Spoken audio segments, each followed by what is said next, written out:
All right, welcome back, or welcome if you're new to the channel. Hey guys, I've been doing a bunch of upgrading around here. Upgrading my lights, my camera. I'm trying out a new green screen back behind me for the first time. Still tweaking that, so cut me a little slack on that. But anyhow, I wanted to upgrade my 3D model painting station. So I went to Harbor Freight. I know Harbor Freight. But I was real happy with everything I got, especially something I'll show you towards the end that I was really happy with. But let's take a look at what I got for just $150. All right, so first up, this is the whole Airbrush Compressor Kit. This comes with everything you need in it. The compressor is small, it's quiet, it's got a moisture trap on it, gauges. You see it comes in at $89, which isn't bad at all considering it comes with the airbrush and everything else that you need. It is quiet. Other people were saying it was too loud. Didn't like the fact that it stopped and started. But tell you what, that's what I really like about it. My old compressor, in order to get it to start and stop, I had to unplug it from the wall. So just even having an on-off switch on this, I really like. This is the airbrush that it comes with. This is their deluxe airbrush.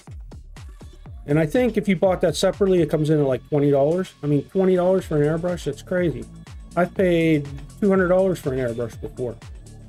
And this one works fine. I mean, the trigger action on it, I have no problem with. I'll put it up against some of my more expensive airbrushes. All the connectors fit good. I do have one pet peeve with it though, and it's not just with this airbrush, it's with pretty much all airbrushes. The paint cup doesn't like to stay on. This hasn't changed obviously in 30 years. This thing hit the ground on me 3 times the first time I used it. And it just falls out easily, trust me. So I remember what I used to do is put a rubber band around it to hold it on. I don't know if I can, I'll have to check and see it. I think that's stainless. Magnetic would be a nice option for that. But a rubber band, that'll hold it on. It's not going to go anywhere. Again, small pet peeve, and nothing's changed.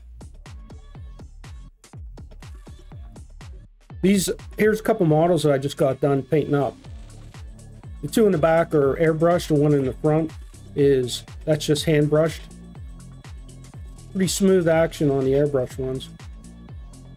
When you take a look at the small one up close, you can see the hand brush marks in it, which, you know, there's nothing wrong with that. It's a bit of this is preference. I prefer the look of the smooth airbrush action, especially since I started using it. I've been hand painting everything for a while now. So this is a nice upgrade for me. Pretty smooth. You can see the fading from the green to the tan to the green. Now this one I'm really interested in.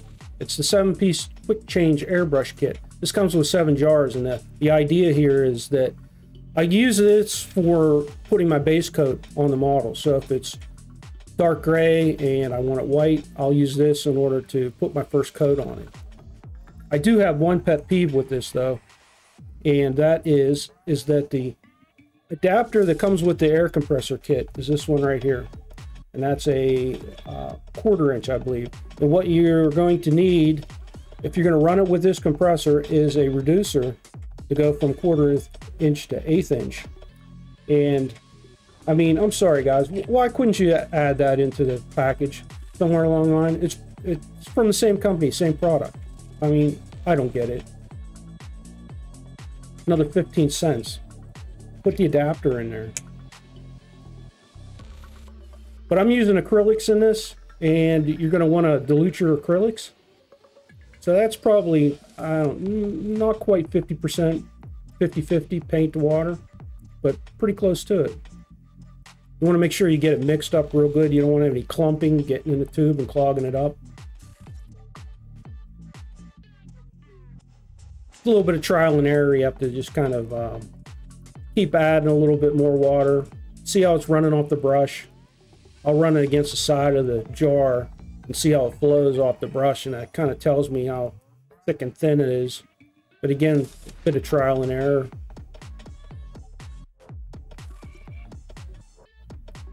But I was real happy with this brush. You're basically kind of making what you would do with a rattle can, except there's no fumes. You can do it inside.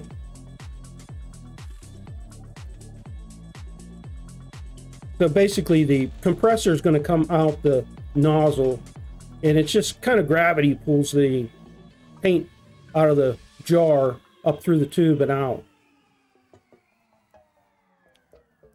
But you don't even have to have very high, you don't have to have a huge compressor to do this. It works perfectly with this compressor.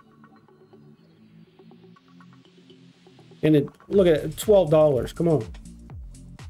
$12. So we'll put the first coat on this model here.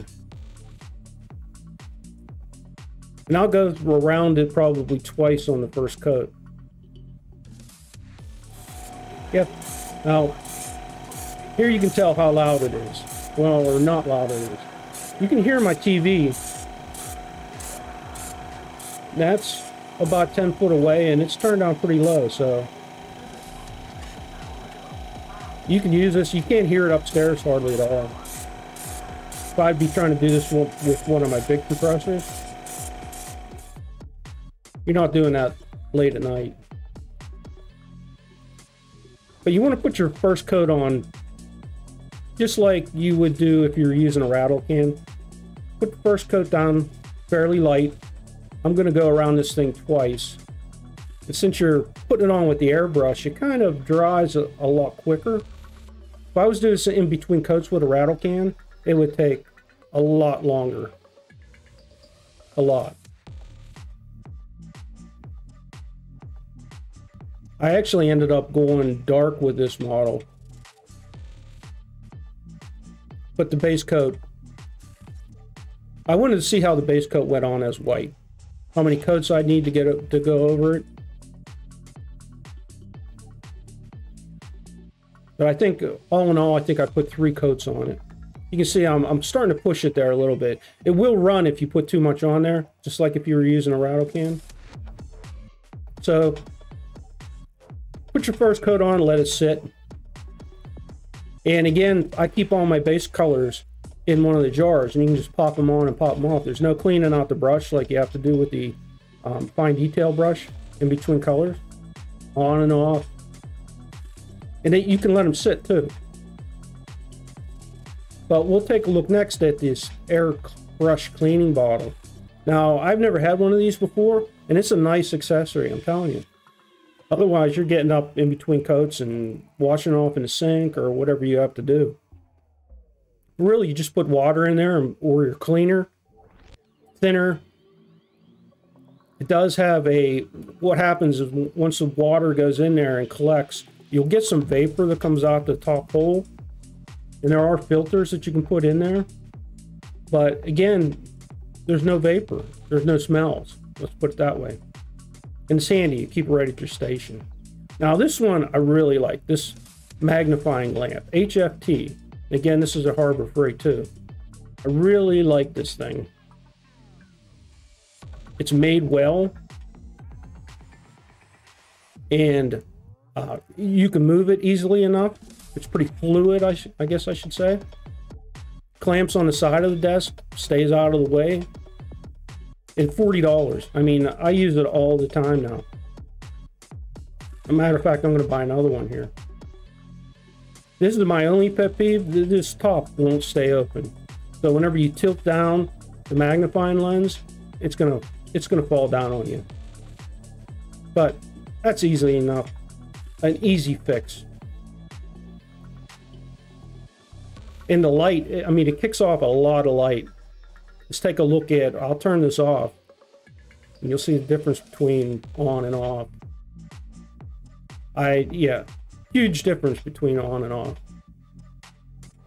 Between that and the magnifying lens, it's really a great addition. And that styrofoam there, that actually came from around the packaging of the lamp there. Makes a nice model stand. Magnifier's it's not super magnification, but between having the light on there and the magnifying that it does, it's great for hand painting.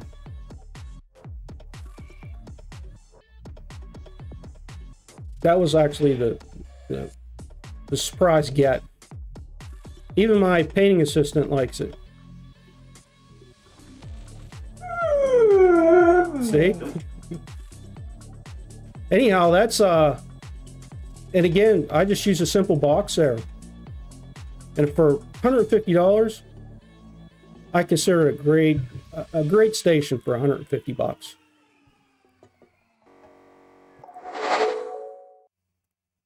Anyhow, that's my painting station. Here was the final paint up. I did put some of the darker on with the airbrush, and I did do a little bit of hand brushing. I'm not going to go in and do the eyes and whatnot with the airbrush. So more or less I'm putting a lot of my base coat work I'm doing with the airbrush. But I did, again, I think the chest here, that was all airbrush. I don't think I used any hand painting on there. Anyhow, that's it for my painting station. Until next time, go make something.